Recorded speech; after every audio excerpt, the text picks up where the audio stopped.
This past weekend, we went out to New Tribes campus here in Camdenton, Missouri, to take part in the crossover event. They had a little activity here they called Crossover to a Forgotten World, and we were able to participate in that.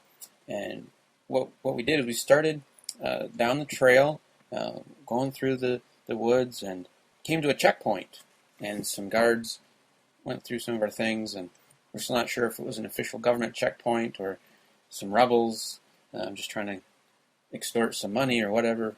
Not being able to understand the language yet, we weren't able to really know exactly what was going on, but that was kind of the idea, to simulate what kind of things we might run into in a foreign country. From there, we went down to the boat launch, and the boat boys only spoke Portuguese, so our guide had to kind of negotiate with them to get us on the boat and figure out the price for the boat tickets and everything for us. And so he was able to get us a ride on the boat, and we went downriver to a tribal village. And then as we went into the village, one of the first things that struck me was the smells. And I can't help but think of all the smells that I will meet going into a tribal village one day. Of course, and in this little simulated village, the smells weren't really that awful. A little smell of smoke from the cooking fires. But of course, in a real village, there would be more than just the smells of cooking fires. There would be a lot of smells that might not agree with my American nose at first, but that I'll have to get used to if I want to be the instrument that God would use to take the gospel to people that have never heard before. And then as we sat down, the culture was another obvious barrier. As we started to just try and greet the tribal man that we were talking to, it was very obvious right away that a smile, a wave, and a hello just didn't mean anything to this man. We tried that first, and he just kind of gave us a blank stare, and we sat there kind of feeling awkward and out of place. And so we decided that we would ask how to properly greet somebody when we come in for the first time like that. And he said, well, what we would do in that situation, he gave us the greeting, and we started to write it down. And then we made our first mistake right there, and we scared him just a little bit because he thought maybe we were working for the government, and we were writing things down so that we could report back to the government and tell them what the people in his village were doing. And so he wasn't sure he wanted to trust us. We realized that we'd have to build his trust before writing down greetings and things. And then as we got to know him, we were asking him about hunting, and he was very excited to tell us about his bow and arrow and how it was made and the kinds of things he could hunt with it. He had an arrow for pig hunting, and then another one for birds and fish with a different type of tip on it, and so he explained how that worked. And then we moved on in our simulation to a time when we had built a relationship, and this man was our friend and trusted us, and so we began asking him more in-depth questions about his beliefs and his worldview, and we realized right away that our job as missionaries in teaching people about God and Jesus would not be an easy one, because this man did not have any place in his worldview for the God of the Bible, the Creator God, or Jesus Christ, his Son. He told us that in order to grow a good garden, you had to know the right things to say so that Yahweh would come down from the sky and bless you with a fruitful garden. And he also told us about Toa, who used to give them good things, but he left their island and went to America and gave the Americans things like knives and tin rubs and canned meat. And he told us that that's what he hoped we had come to bring him, was these material blessings that we in America enjoyed. And he thought that would be the thing that would help him be a better person. When we realized that his beliefs about the gods and the spirits was very different, we decided to ask him what he thought made a person a good person. And he told us that being hardworking made a person a good person, and providing for your family, he told us that he was a hard-working man and a good gardener because he knew the right things to say so that he would have a good garden. In other words, he knew the right kind of incantations to say over his garden so that the spirit Yado would bless his garden and he would have a fruitful garden.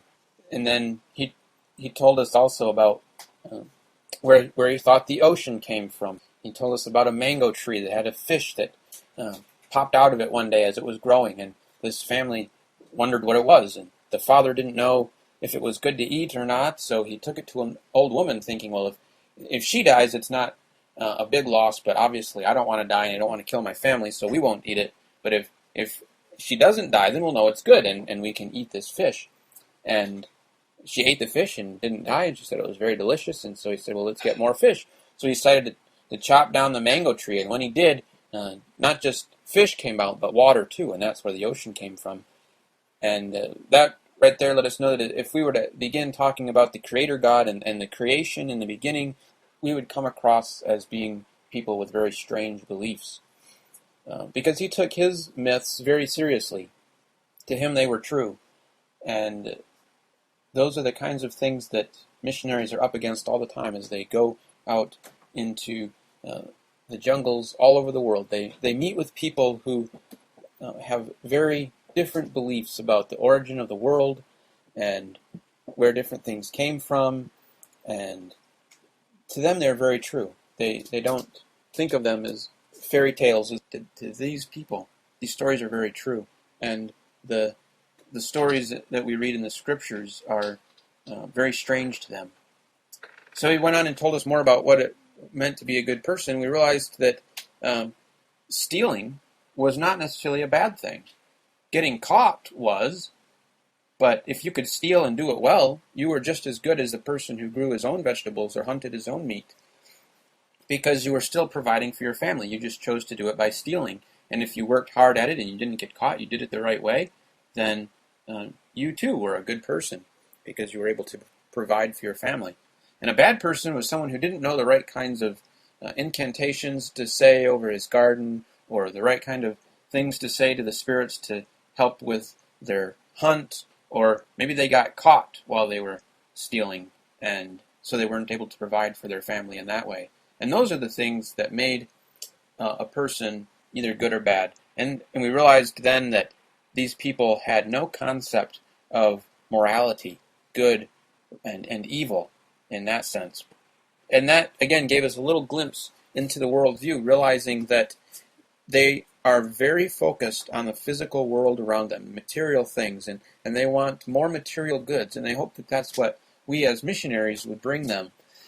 And their ideas about spiritual things only go so far as to help them in the physical world. So they are very concerned about people working sorcery on them and making them sick, or making their garden not grow properly, and that's about it as far as spiritual things go. They're just thinking about people working sorcery on them, or the spirits being upset with them and ruining their garden or ruining their health as a result. And so they're not concerned about eternal destiny, and so heaven and hell really do not concern them or affect them in any way. So it's a very eye-opening experience, and if you ever get a chance to take part in the Wyoming experience in any way, I'd encourage you to do so. If you go to ntm.org and look up the page about Wyoming, they have a Wyoming week-long retreat kind of thing, or a weekend retreat for youth groups and college students to come and experience in a simulated fashion what life is like in a tribal village. And so it's something I'd encourage people that if you have that opportunity, take it. So go to the NTM website, ntm.org, look up that page about Wyoming, and see if that might be something that you can participate in, or maybe take a youth group or group of young people from your church so they can have the experience of tribal missions right here in the United States.